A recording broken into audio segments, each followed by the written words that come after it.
Adam here with Brooksaw Antiques. Today we have this 1956 Smith Corona Silent Super vintage portable typewriter. I'm going to show you how to use the functions and make sure they all work. Color is Desert Sand, very pretty and rare color.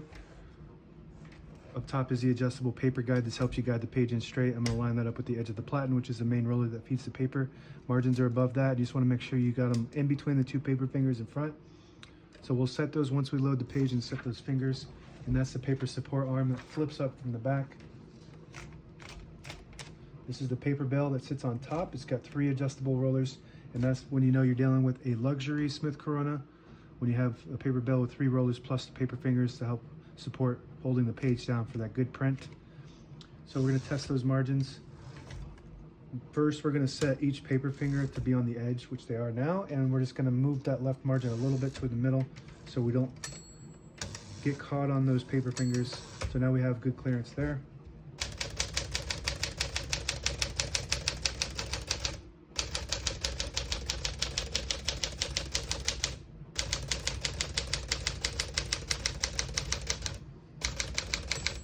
Once you hear the bell, you're at the end of the margin. Hit this line space, gets it back to the beginning, and skips 1, 2, or 3. Right now we have it on single, but if you want double, you just flip that switch back. It skips 2, 1 more, it skips 3. That works good. We're going to keep it on single for now and finish typing. As you can see, all the keys type nice and none of them skip or stick. I'll type a sentence in red on the next line. The switch from black to red, there's a switch on the right side here. You flip that all the way down. It prints the bottom portion of the ribbon. When you have it in the middle, it doesn't print any ink at all. It just leaves a stencil for copying purposes. When you have it up top, it prints the top portion of the ribbon. We're gonna move that down to print red.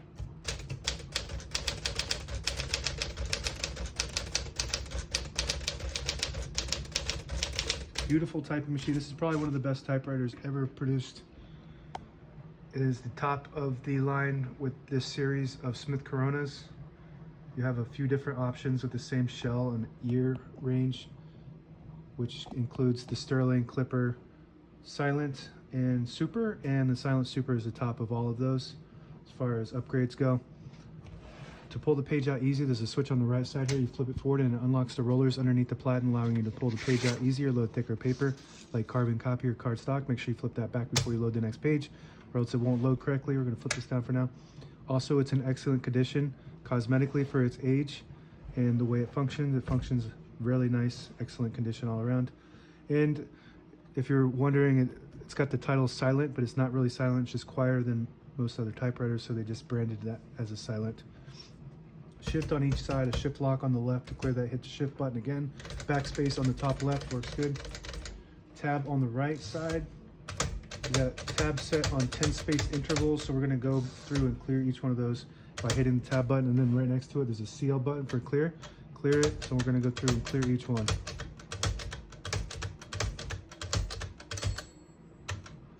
So now we shouldn't have any tabs, but most typewriters will have a pretty good pull. So if you hit that tab button and it goes slamming all the way to the end, it can cause wear and tear on your typewriter. So I always like to have at least one set somewhere in the middle.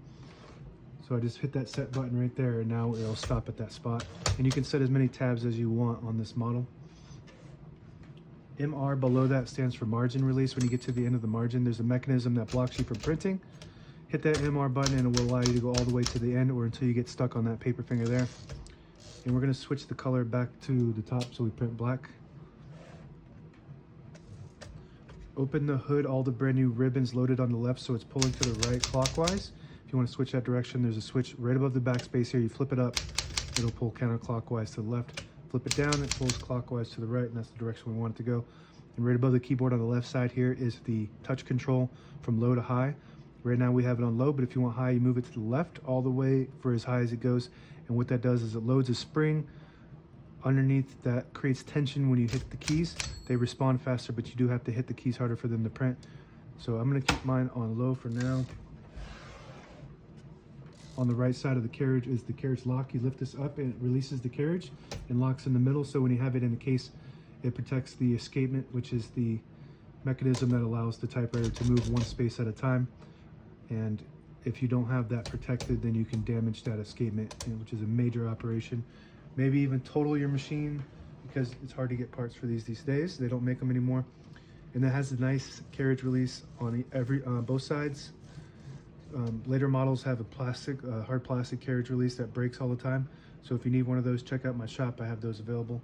3D printed ones. I also am making the 3D printed right knob too. That's going to be the exact same design as these. If you have a cracked knob, check out my shop and you can get a replica of that. Carriage release on the left, very smooth. If you pull out this little lever on the knob there, it disables the spacing so you can get to an exact spot on the page. Push it in, you get the clicks. Each one of those clicks is one space. Same concept with this lever on the inside here. You flip that down, disables the spacing, you flip it up, you get the clicks. And it has a page gauge like a lot of other portable Smith Coronas. So you have a set and end, and you want to put the set side on below the 11, about right there where that red line is. And when you load the page at that spot, it'll tell you when you start getting close to the end of the page. So on the left side, it tells you when you get close. So that's 2 inches left, 1.5, 1, and then that's the end right there. And that's it. Now available on eBay or Etsy. Search Brooksaw Antiques.